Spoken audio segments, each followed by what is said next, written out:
Good morning, class 7. As you know that your first chapter on equality is going on, and we discussed about the so many terms. First of all, democracy. After that, fundamental rights. After that, equal rights to vote.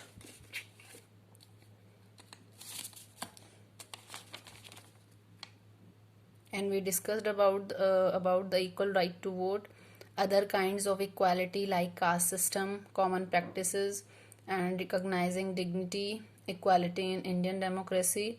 And equality in Indian democracy, you read some point. First of all, in every person as equal. Earlier time there is no law existed to protect people. Some of the following provision in the constitution: every person is equal before the law. बहुत सारी बातें आप लोगों ने या हम लोगों ने डिस्कस कर ली हैं. ठीक है, तो नेक्स्ट थिंग था आपका government has tried to implement to equality that a guarantee in a constitution is first through law and second through schemes. ठीक है, स्कीम्स के बारे में पढ़ा. About of mid day meal, Tamil Nadu was the first state to introduce mid day meal in 2001. The benefits was the midday meal were the midday meal are first of all positive effects. Poor children have begun enrolling, attendance has been improved and helped reduce caste prejudice, and person are aware that discrimination is against the law and no one is inferior. After that we will come to the fifth point. Now the fifth point is issue of equality in other democracy. देखो हमने अपनी country में तो पढ़ लिया कि democracy based या educational based क्या क्या प्रॉब्लम्स आती हैं और क्या क्या प्रॉब्लम्स को हम फेस करते हैं. But now we will come to the next point, and the next point is issues of equality in other democracy. तो अपने दूसरे जो देशों में बताया जाता है कि दूसरी कंट्रीज में किस टाइप की डेमोक्रेसी या किस टाइप की इश्यूज देखने को आपको मिलते हैं डेमोक्रेटिक कंट्री में. तो first of all first point is India is the only democratic country in which there is inequality and struggle for equality continues to exist. मैंने लास्ट में फुल स्टॉप इसलिए लगाया क्योंकि हमें लगता होगा कि केवल इंडिया ही ऐसा देश है, ठीक है, केवल इंडिया ही ऐसी कंट्री है जहां पर इनइक्वालिटी और स्ट्रगल हमें इक्वालिटी के बेस पे देखने को मिलता है. इज दैट ट्रू और नॉट? तो इज दैट नॉट ट्रू. ठीक है, ये ट्रू नहीं है, ये फॉल्स है, क्योंकि बहुत सारी कंट्रीज अभी भी ऐसी थी, या हम कह सकते हैं प्रीवियस टाइम में ऐसा था जिस सब लोगों ने स्ट्रगलिंग लाइफ झेला हुआ है, लाइक यूएसए. अभी आप यूएसए की स्टोरी भी पढ़ोगे in further of this chapter. तो many democratic countries around the world the issues of equalities countries to be a key uses around which community struggle. तो इसके साथ साथ इंडिया एक अकेला ऐसा देश नहीं है जहां पर आपको इनइक्वालिटीज या स्ट्रगलिंग लाइफ देखने को मिलेगी. बहुत सारे अदर डेमोक्रेटिक कंट्रीज भी हैं जहां पे आपको ये सब चीजें फेस करनी होती है. Example is united state of America. ठीक है, यूनाइटेड स्टेट ऑफ अमेरिका का आपके चैप्टर नंबर फर्स्ट इक्वालिटी में स्टोरी दी हुई है African American whose ancestors were slaves. देखो हमारे पहले जब इंडिया बिफोर 1947 का टाइम था, उस टाइम पे क्या माना जाता था? उस टाइम पे हिंदू और मुस्लिम एक यूनिटी में थे. उसमें तब ये कोई नहीं बोलता था कि भारत में इंडियंस है या इंडियन का देश है, ऐसे कोई कुछ ऐसी बातें नहीं होती थी. ठीक है, डिस्क्रिमिनेशन वाली कोई बात नहीं होती थी. क्यों? बिकॉज वी वर टुगेदर, हम साथ में थे. तो अगर कोई किसी कम्युनिटी के लोगों को माइनॉरिटीज में भी काउंट कर रहे हैं हम लोग, तो माइनॉरिटीज में भी काउंट करने के बाद भी वो कहीं ना कहीं इस देश के सिटीजन होते हैं, इस देश के नागरिक होते हैं. इसलिए इन्हें यहाँ पर या हमें कह सकते हो माइनॉरिटीज ग्रुप में पाकिस्तान में एज अ शेल्टर प्रोवाइड हुआ है या रहने को मिला हुआ है. तो ऐसे ही अफ्रीकन्स जो थे, अफ्रीकन्स का क्लेम था, अफ्रीकन्स दावा करते थे कि जो अमेरिका है, यूएसए है, वहां उनके एंसेस्टर्स रहा करते थे. ठीक है, स्लेव्स मतलब उनके पूर्वज जो थे वो रहा करते थे. तो जब भी कभी अफ्रीकन्स को अमेरिका में जाने के लिए मतलब वो रहने के लिए जाते थे, तो उन्हें एज अ स्लेवर्स की नजरों से देखा जाता था, एज अ वर्कर की नजरों से देखा जाता है, वहां के सिटीजन्स के फॉर्म में नहीं देखा जाता. ठीक, जबकि अफ्रीकन्स का ये मानना है कि अफ्रीकन्स के जो एंसेस्टर्स थे वो क्या थे, वहां के सिटीजन्स थे, वहां के रहने वाले लोगों में से काउंट होते थे. लेकिन बाद में अमेरिका के लोगों ने उन्हें as a slavers, as a workers काम करने पे लगा दिया. स्लेविंग वगैरह जो होती है, दास प्रथा जिसे हम बोलते हैं, अपने से छोटा मानते हैं जिसको, लोअर कास्ट में मानते हैं जिसको, उस टाइप में अफ्रीकन अमेरिकन को देखा जाता. तुमने आपको पता होगा कि अफ्रीकन्स मोस्ट ऑफ जो कलर होता है उनका डार्क कलर होता है, थोड़ा डार्क कलर होता है, देखने में थोड़े डार्क कलर में होते हैं, और अमेरिकन्स का कलर जो होता है वो व्हाइट होता है। तो they are discriminated by the colour, ठीक है। तो कलर से डिस्क्रिमिनेशन, जैसे आपको हमारे इंडिया में कास्ट बेस्ड और रिलीजन बेस्ड मिलता है, वैसे ही यूएसए में बेस्ड था कलर बेस्ड, ठीक। The base colour, the discrimination between the white and black colour या डार्क कलर बोल सकते हो आप, ठीक। तो पहला पॉइंट समझ में आ गया होगा कि अफ्रीकन अमेरिकन्स वो लोग हैं जिनका कलर डार्क था और जिनके एंसेस्टर्स अमेरिका में रहते थे, लेकिन अमेरिकन्स ये क्लेम नहीं करते। अमेरिकन्स का मानना है कि ये हमारे स्लेवर्स हैं, ठीक है, स्लेविंग करते हैं यहाँ पे, ये हमारे साथ के कोई एंसेस्टर्स ये नहीं है। Second point, faced unequal treatment bye Americans. तो बहुत सारे अनइक्वल ट्रीटमेंट्स जो अफ्रीकन अमेरिकन लोग थे उन्होंने अमेरिकन्स लोगों के थ्रू झेले थे, ठीक। In the United States of America, the African Americans whose ancestors were slaves who were brought over from America continue describe their lives today as largely unequal treatment, ठीक है। वहां पर लोगों को बहुत सारा फेस करना पड़ा अनइक्वल ट्रीटमेंट, किसके थ्रू? अमेरिकन्स के थ्रू। ये याद रखिए, किसको करना पड़ा? अफ्रीकन्स को करना पड़ा था। The next thing is that the movement was started in 1950s for equal right, ठीक है। अब देखिए इतना प्रॉब्लमेटिक हो चुका है कि हुआ क्या है कि African American whose ancestors were slaves and who were brought from over the Africa continue to describe their lives today as largely unequal. This despite the fact that there was a movement in late 1950 to push for equal rights of American Africans. तो 1950 में जब लोगों को इतना face करना पड़ा, Africans लोगों को अपनी डिस्क्रिमिनेशन इतना सारा देखना पड़ा, तो उन्होंने 1950s के लास्ट में, मतलब 1950 के लास्ट ईयर्स में इन्होंने एक मूवमेंट स्टार्ट किया, एक आंदोलन स्टार्ट किया था।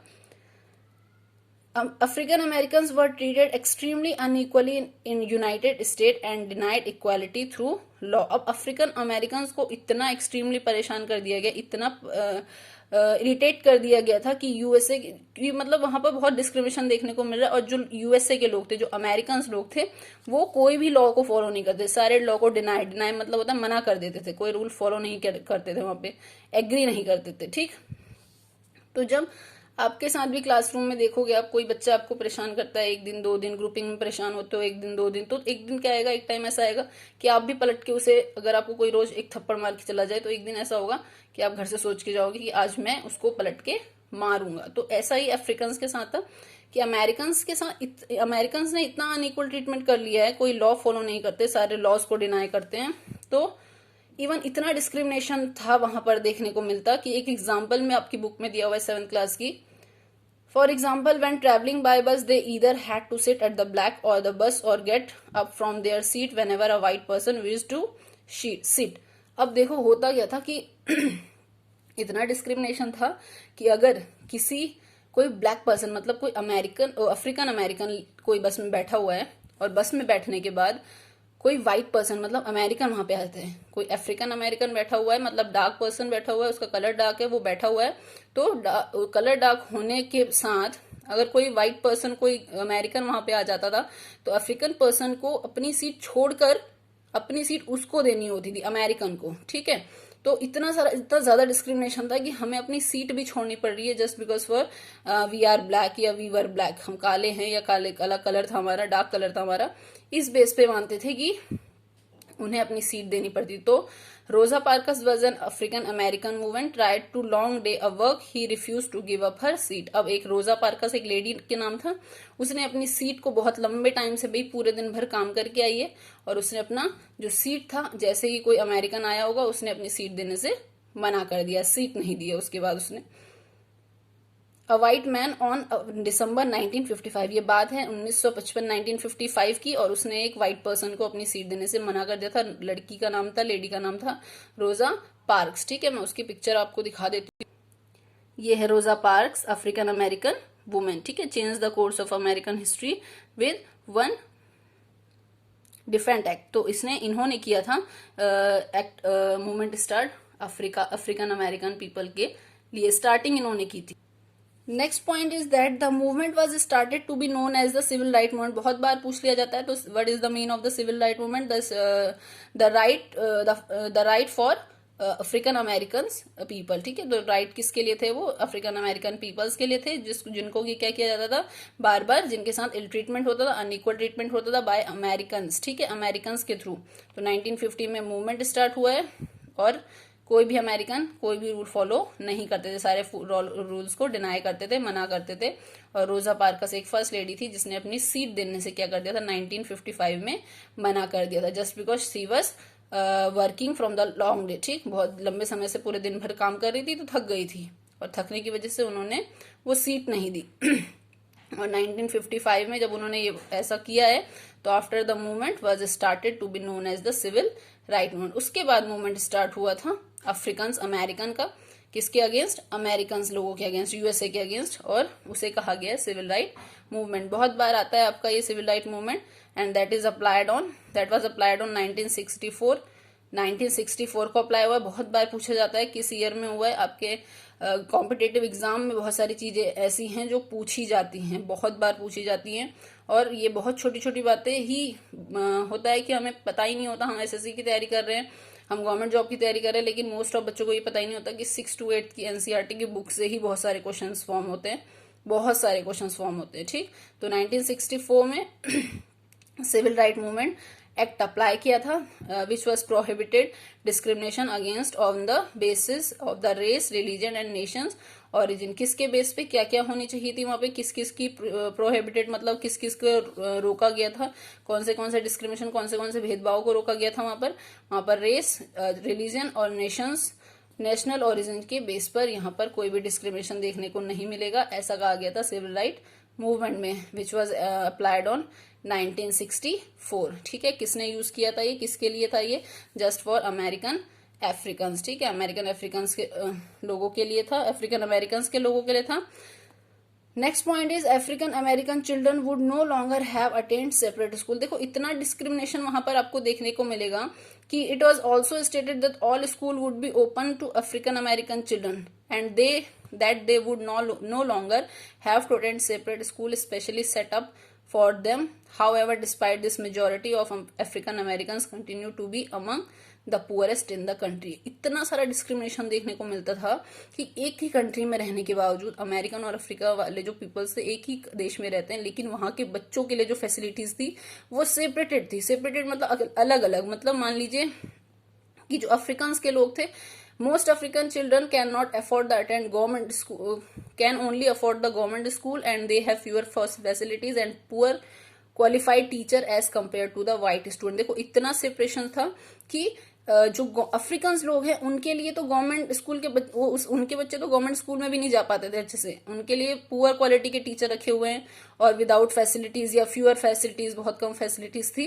जबकि जो हमारे अमेरिकन थे, student who either go to private school और live in areas where the government school as high rated as private school. और या तो अमेरिकन में क्या था, अमेरिकन में ये था या तो प्राइवेट स्कूल में बच्चे पढ़ते थे, और दूसरा था कि अगर गवर्नमेंट में भी पढ़ते हैं तो गवर्नमेंट की फीस भी इतनी होती थी कि उनके प्राइवेट स्कूल से भी ज्यादा, मतलब वहां पे पे स्केल जो था वो बहुत अच्छा होता होगा, फीस वगैरह बहुत अच्छा सिस्टम वगैरह प्रोवाइड होता होगा।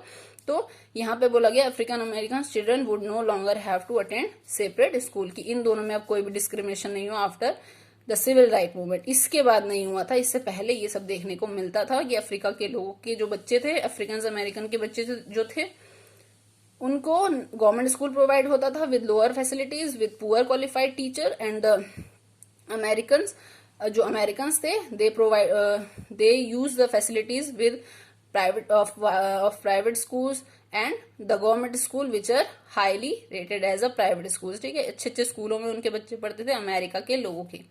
After movement American had to started equal treatment. After जब सिविल मूवमेंट स्टार्ट हो गया, सिविल मतलब होता है नागरिक के अधिकारों का मूवमेंट स्टार्ट हो गया इन 1964, उसके बाद सिविल राइट मूवमेंट में अमेरिकन लोगों ने अफ्रीकन अमेरिकन के साथ इक्वल ट्रीटमेंट करना स्टार्ट किया। होप सो कोई डाउट होगा अगर आपको तो आप पूछ लोगे, वैसे होना नहीं चाहिए, लेकिन अगर फिर भी कोई डाउट है तो आप फिर भी पूछ लीजिएगा। एक बार दोबारा से रिवीजन कर लेते 2 minute. First of all, first query is India is only democratic country in which there is inequality and the struggle for equality continue to exist। कि क्या हमें ऐसा लगता है कि इंडिया ये एक ऐसा देश है, डेमोक्रेटिक इंडिया एक ऐसा कंट्री है जहां पर इनइक्वालिटी और स्ट्रगल देखने को मिलता है? तो दैट इज नॉट ट्रू, ठीक है। There are so many other countries also जो फेस कर रही हैं बहुत सारी प्रॉब्लम्स, लाइक यूएसए में लोगों ने किया था, किसने, अफ्रीकन अमेरिकन ने। क्या मानते थे वो, whose ancestors were the slave, उनके जो एंसेस्टर्स थे वो दास थे, दास मतलब वहां पर काम करने वाले, ये मानते थे अमेरिकन, अमेरिकन मानते थे, तो इसलिए उनसे अफ्रीकन के लोगों से चाहते थे कि ये भी वैसे ही रहे, इनके साथ भी अनइक्वल ट्रीटमेंट होना चाहिए, ठीक है। Face unequal treatment by American, अब अफ्रीकन अमेरिकन लोगों ने बहुत सारा अनइक्वल ट्रीटमेंट फेस किया था by American. The movement was started late 1950s for equal treatment. अब जब बहुत सारा डिस्क्रिमिनेशन होने लग गया है जस्ट बेस्ड ऑन कलर, सिर्फ कलर के बेस पे वो लोग डिस्क्रिमिनेशन करने लग गए थे, तो 1950 के लास्ट में मूवमेंट स्टार्ट हुआ था, जब इवन यूएसए के लोग सारे लॉज एंड रूल्स को डिनाई भी करते थे, मना भी करते थे, ठीक है। कोई रूल्स रेगुलेशन उनके, अगर किसी को अफ्रीकन को आपने हर्ट कर दिया है तो उनके कोई रूल्स या रेगुलेशन, कोई एक्शन लेने वाला नहीं था, क्योंकि सबको लगता था वो स्लेव्स हैं, ठीक है, उनका काम है ये सब करना।